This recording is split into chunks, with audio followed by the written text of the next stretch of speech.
bottle. Well, you see, it's very well known on this programme that I could bottle for Coca-Cola. Put your legs away. I know, my skirt keeps falling over. I've got a wrap around, and you know what happens when you sit in a wrap around? Seat 4. I'm thoroughly enjoying it. And it's silky, but there we go.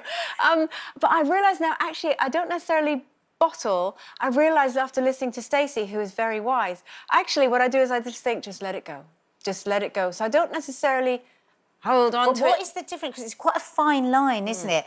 Letting stuff go and bottling up. So when is the... But I think you can let things go if they're tiny, they're trivial. OK, they're annoying. But if he keeps leaving wet towels on the bed, he's never going to not do that. And you're going to wear yourself out by going on about it. And there's no point. Just pick the towel up, pick the socks up. But if it's a really, really big thing, a really important thing, I think, that really upsets you, then you can't bottle it up. You've got to address it and you have to have a sensible conversation about it while not arguing. Yeah, what do you do then?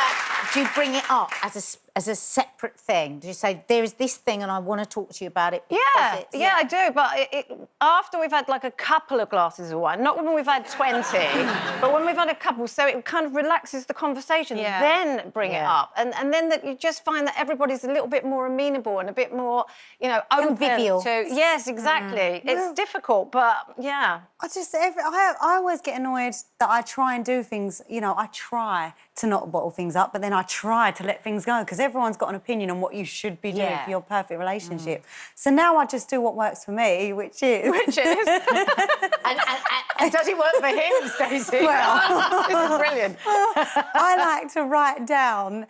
OK, so I've been in relationships... Bear with me. It's bad. It's bad.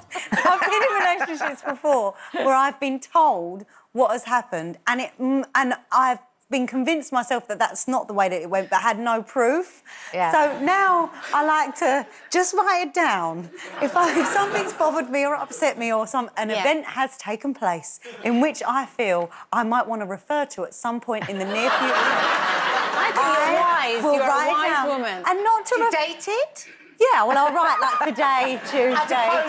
So that's your ammunition store? No, not necessarily. You go back to it. Sometimes I will use it if I need to defend myself in a case that's happening. Or prove you're right. Exactly. Yeah. But most of the time, it's just to clarify for me that I'm not going mad. Yeah. Sometimes you're in the heat of a relationship and you're having an argument over something that you really believe happened, but they're convincing you it didn't, and you're like, well, let me just check my notes. I think that's really good, because especially, you know, menopausal brain, and also because I don't like confrontation, and if someone does get too in my face, then I end up going, oh, OK, then, no, you're right, and then I walk away going, I'm sure I'm not, I'm sure I'm right, I'm sure I'm right. But if I had noted it down, which I'm now going to start because, Stacey, you're very wise. I don't think this is advice I should be dishing out to anybody. I almost feel a big responsibility today to not try this at home. I know what you mean. Sometimes in a relationship they can do that. I don't know if you know that terminology, fanny by gaslight, where they keep telling you I don't know if something. you're allowed to say that on daytime. There is a woman's name. So you keep telling them the same thing. And then you can start believing, actually, that did happen or you did say that. So I can kind of understand it. But I think partly why we can't quite remember things in arguments is because that's the brilliance of the mind. It just makes things fade away so that you don't hang on to them. Just remember that when they try and make you think that you said something that you didn't, you know they didn't, and they know that they didn't, but they're saying that because they want you to think that you didn't. But what if you did? But you probably didn't. Well, you just do what Do you know, they we're going to leave that there. I think another glass of wine is actually good. And then nobody cares who said what, then it's fine. I love women. I love the way we think. There'll be men at home going, I have no idea what's happened. I have no idea what they're talking about.